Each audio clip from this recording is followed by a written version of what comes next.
Hey guys, this is Jeff. A few weeks ago, I posted some results in the RC forums regarding latency testing I did with the new Scout HDs and comparing them to other, current FPV video systems. So today I want to talk about, what the setup I used to do that testing, some of the decisions I made in doing that setup, as well as the results. So what we have here on the bench is basically what I used to do that latency testing. On the right here, we have the light box. So this light box here is lined with foil and has a strip of LEDs running along the perimeter, like so. So as you can see, it's pretty shiny in there, and you got this LED strip running along here. And what this does is that it basically, when the lights turn on, the light rays kind of bounce all around here. And the idea is that when it hits the image sensor, that you're kind of evenly illuminating the camera here. So I did that to kind of get the most consistent result, make sure that we're illuminating the entire image frame. And that was, I found, kind of helped provide the most consistent and easy to measure results with this setup. Now the way I strobe the LED is actually very specific in this case. So if you notice, it's on for a very short period of time. So that on time is actually 32 milliseconds, or roughly 2 frames of video when running at 60 FPS. So the reason I do that is 2 frames guarantees that you at least have 1 full frame of illumination, because we are doing this strobing asynchronous to the way the camera is measuring or capturing the image. So by running 2 frames, you're guaranteed to at least have 1 frame of full of illumination. I also strobe the light at roughly once a second, minus some random number between 0 and 16 milliseconds. The reason I do that is I want to avoid any sort of beat frequencies or aliasing effects. So this kind of random offset that happens between each flash is kind of known as dithering. It's just a way of introducing actual intentional noise to the source, and that kind of helps to eliminate those kind of aliasing or beat frequency events. Here we've got the quad. So the quad is basically, I've got the camera inside the box on a MIPI cable and the quad outside. So what I found is that these quads have a lot of bright LEDs on there, and that when I put the entire quad inside the box, you'd get some light coming from those LEDs picked up in the camera, and then it would kind of muddy your results a bit. So I found that putting the quad outside the box and leaving the camera inside yielded the best results.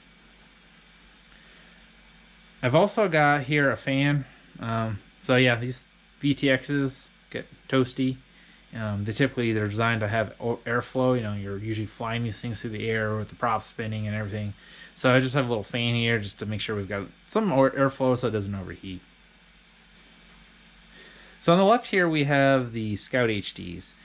So the Scout HD, I've got a little photodiode taped to the screen to measure the light coming off the screen. So that photodiode is wired up to a battery and a resistor in there. So the way these photodiodes work is that you reverse bias them. So you basically hook up the positive to the cathode, minus to the anode, and no current flows. But whenever a photon of light hits the photodiode, it generates some current. So we're actually measuring current on the image sensor. So the way I actually convert that to a voltage is I have a 100k ohm resistor here in series with that, and my oscilloscope probes are just measuring the voltage across that 100k resistor. So that's what I'm using to basically measure the light coming out of the goggles. So here on the far left, I have my oscilloscope. So this is a Red Pitaya. It's kind of what I had in hand. They're kind of cool devices because the graphical front end is actually a web page. So it's really nice for this setup because I can just use OBS to record the oscilloscope output and generate some nice time lapses that shows you how the latency, not just measure the latency, but actually show you how it varies over time, which is kind of part of some of the interesting findings I've found with the SharkBite system. And here's a close-up of that setup with the Scout HD goggles. So you can see here I've got the photodiode kind of just masking tape, just something to keep it on the screen.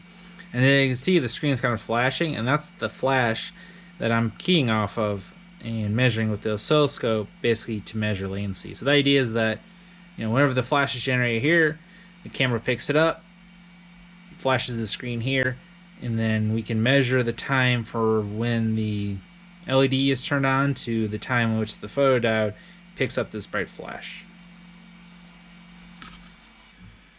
And the last important thing to note with this setup is that because we are measuring light, it helps to actually turn the lights off, because that'll get you, it eliminates the overhead lighting here from being picked up by the sensor and drawing out the signal we're trying to measure. But also, here in North America, everything we have is powered off of 60 hertz AC. And the problem is that 60 hertz likes to couple into all your measurements. So by turning off the lights, we get the best results. So one more thing I wanted to mention here is the choice of photodiodes. So here on the left here, I did most of my testing with this guy. So this is a Vishay BPW34 photodiode. So this worked pretty well for most of my testing. I was able to measure very well with the HDO2s. The HDO2s have a pretty small optical opening, so that sensor was able to pick up plenty of light and give pretty good test results. However, though, when I was doing testing with the Scout HDs, I've noticed that the signal is pretty weak, and it was much more difficult to pick out, some of the more finer details of the, the way the camera sensor is reacting, specifically with the nano camera. So I ended up switching over to this guy on the right here. So this guy is a Advanced Photonics PDBC613-2. So the difference in these is mainly the amount of area on the photodiode to measure light. So this guy is like 7.6 millimeters squared. This guy is over 80 millimeters squared. So that gives you an almost 10x difference in sensing area to measure light. And with the bigger optical opening on the Scout HDs, I found that tends to give a much stronger signal to noise ratio and me testing a lot more consistent. Well guys, I hope you enjoyed that video. I will be working on a part 2 where I actually show the results I found, the oscilloscope kind of time-lapse plots, as well as some areas of improvement for the SharkBite system, so stay tuned for that. Thanks for watching.